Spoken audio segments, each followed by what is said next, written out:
उत्पत्ति ग्रंथ अध्याय 13। इब्राहिम और लोट का बिलगाव।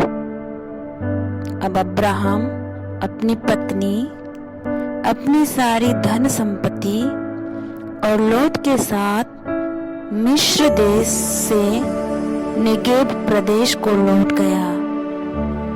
अब्राम पशुओं और चांदी सोने से संपन्न था।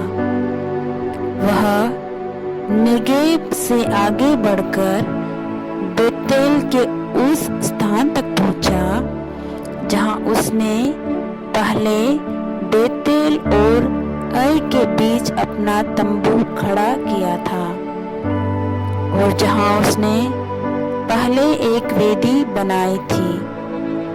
अब्राम ने यहाँ प्रभु से प्रार्थना की। लोट अब्राम के साथ रहता था और उसके भी भेड़ बकरियां, चौपाए और तंबू थे। वह भूमि इतनी विस्तृत नहीं थी कि उससे दोनों का निर्वाह हो सके। उनकी इतनी अधिक संपत्ति थी कि वे दोनों साथ नहीं रह सकते थे। इस कारण अब्राम और लोट के चरवाहों में झगड़े हुआ करते थे। उस समय कनानी और परिज्जी उस देश में निवास करते थे। इसलिए अब्राम ने लोट से यह कहा, हम दोनों में, मेरे और तुम्हारे चरवाहों में झगड़ा नहीं होना चाहिए, क्योंकि हम तो भाई हैं। सारा प्रदेश तुम्हारे सामने है। हम एक दूसरे से अलग हो जाए। यदि तुम बाएं जाओगे तो मैं दाहिने जाऊंगा, और यदि तुम दाहिने जाओगे तो मैं बाएं जाऊंगा। लोट ने आंखें उठाकर देखा कि प्रभु की वाटिका तथा मिस्र देश के सदृश्य समस्त यर्दन नदी की घाटी सोर तक अच्छी तरह सींची हुई है। उस समय तक प्रभु ने सोदोम और गोमोरा का विनाश नहीं किया था। इसलिए लोट ने यर्दन नदी की समस्त घाटी चुनी।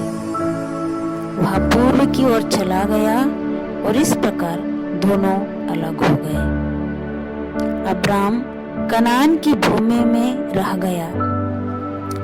लोट घाटी और नगरों के बीच बस गया और उसने सोदोम के निकट अपने तंबू खड़े कर दिए। सोदोम के निवासी बहुत दुष्ट और प्रभु की दृष्टि में पापी थे। जब लोट चला गया तो प्रभु ने अब्राम से यह कहा, तुम आंखें ऊपर उठाओ और जहां खड़े हो वहां से उत्तर और दक्षिण, पूर्व और पश्चिम की ओर दृष्टि दौड़ाओ। मैं यह सारा देश जो तुम्हें दिखाई दे, तुम्हें और तुम्हारे वंशजों को प्रदान करूंगा। मैं तुम्हारे वंशजों को भूमि की धूल की तरह असंख्य बना दूंगा। पृथ्वी के धूली कण भले ही कोई गिन सके, किंतु तुम्हारे वंशजों की गिनती कोई नहीं कर पाएगा। चलो इस देश के चारों ओर घूमने जाओ, क्योंकि मैं इसे तुमको दे दूंगा। अब्राम अपना तंबू खाड़कर हेब्रोन में मामरे के बतूल के पास बस गया और उसने वहां प्रभु के लिए एक वेदी बनाई।